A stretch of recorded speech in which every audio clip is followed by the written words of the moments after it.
ಈಗ ನೀನು ಡಾಕ್ಟ್ರು, ನಿನ್ನ ಕಾಲ ಮೇಲೆ ನಿಂತ್ಕೊಳ್ಳೋ ಕೆಪಾಸಿಟಿ ನಿನಗಿದೆ ನೋಡು.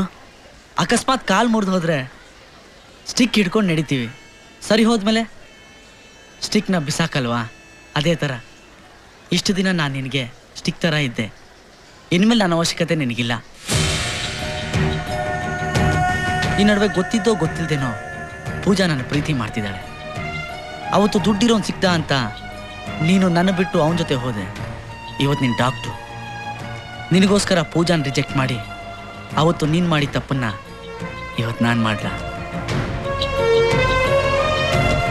ಹಣ ನೋಡಿದ ತಕ್ಷಣ ಚೇಂಜ್ ಆಗೋ ಹುಡುಗಿರಿರುವಾಗ ಇಷ್ಟು ವರ್ಷಗಳಿಂದ ಬಂದ್ ಗಂಡುಗಳನ್ನೆಲ್ಲ ರಿಜೆಕ್ಟ್ ಮಾಡಿ ನನಗೋಸ್ಕರನೇ ಕಾಯ್ತಿದ್ದಾಳಲ್ಲ ಪೂಜಾ, ನನಗೆ ಅವಳೇ ಮುಖ್ಯ.